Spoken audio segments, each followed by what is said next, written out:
po sa bilyon-bilyong piso ang nawawala sa gobyerno dahil sa mga peking person with disability identification cards. Ito po siniwalat ni Senator Sherwin Gatchalian sa pagdinig ng Senate Committee on Ways and Means.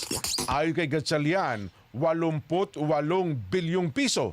Ang laki pala, 88 billion pesos ang nawawala sa gobyerno dahil po sa peking PWD IDs na nagdulot ng malaking pinsala sa ekonomiya. Naglabas din ng hinaing ang ilang lokal na pamahalaan ukol sa issue na nadiskubre nilang nangyayari talaga ito sa ilang establishmento. Sinabi pa po ni Senador Gatchalian na dapat gamitin ng advanced database para i-verify ang authenticity ng PWD registration sa buong bansa. Along last week na, napanood ko itong hearing na ito. At alam mo ba, isa sa mga naimbitahan dyan, si Mayor Albi Benitez ng Bacolod. Kauna-unahan pala ang Bacolod ang gumamit ng QR code. Ay, sinasabi natin. Yes! Oo. Mukhang napakinggan yung recommendation mo eh. Oo. At alam mo ba, ayun, pinakikita natin yung video. Alam mo ba sa Bacolod ang laki din ng, magtataka ka, isang pamilya, no? Oo. Isang pamilya, sabi mo, 6 o 10. Lahat sila PWD. Naku po. May hindi lahat. Family. Oo, family of PWDs. Saan kaya nakukuha yan? Ano? Natuklasan nila, ang iba pala, kumukuha ng peke na ID.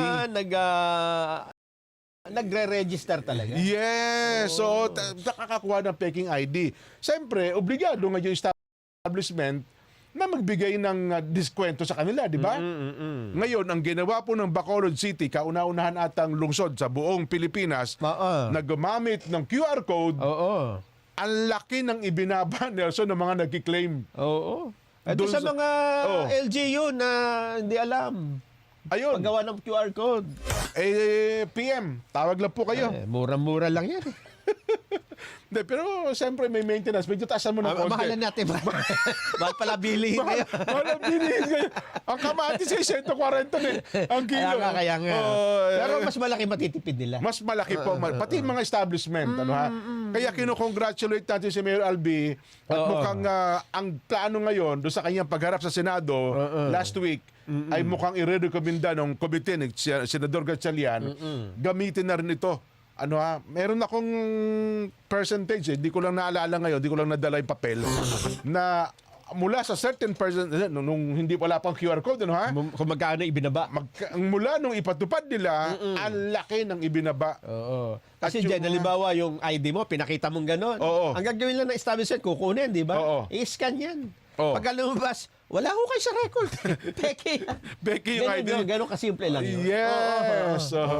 Pero siyempre, gagamit tayo ng maintenance ng mga tao. Mga 20 yung tao natin, di ba? Oo. 20.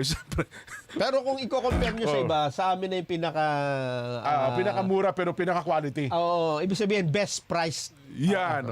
Ngayon, hindi kami opportunista eh. Yan, ha? Nakatulong pa po kami. Gusto namin makatulong sa... PM nyo lang po, Nelson Lubao. PM. Pero para makarating kay Nelson, dadaan nyo muna dyan sa Barjaga. Dadaan muna kayo sa Security Council. Ha? Ay, nako.